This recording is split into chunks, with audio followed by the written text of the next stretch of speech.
এবার শাকিব খানের হারল্যান্ড কোম্পানির প্রচারে এসে সমালোচনার শিকার হতে হলো জনপ্রিয় অভিনেতা সিয়ামের স্ত্রী অবন্তীকে।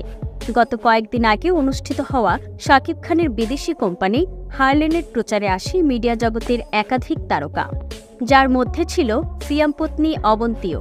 শাকিব খানের কোম্পানির প্রচারে এসে অবন্তী শাকিব খানের ভূয়সী প্রশংসা করে। অবন্তী জানায়, শাকিব খান বাংলার লাস্ট সুপারস্টার। আমি শাকিব ভাইয়ের অনেক বড় ফ্যান, তাই শাকিব ভাইকে দেখার সুযোগ মিস করিনি।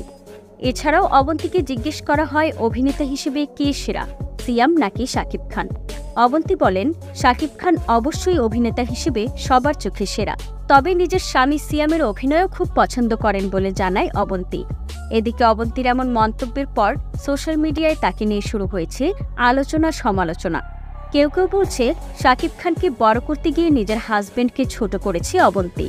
আবার কারো কারো মতামত, সাংবাদিকদের প্রশ্নের খুব সুন্দর গোছালো উত্তর দিয়েছে অবন্তী। আর নিজের জামাইকে তো ছোট করার প্রশ্নই ওঠে না অবন্তীর কাছে। কারণ যাই হোক, দীর্ঘদিন প্রেম ভালোবাসার পর বিয়ে করেছিল সিয়াম অবন্তী। তো বন্ধুরা, অবন্তীর এমন মন্তব্যকে আপনি কোন চোখে দেখছেন? ভিডিও নিচে অবশ্যই কমেন্ট করবেন।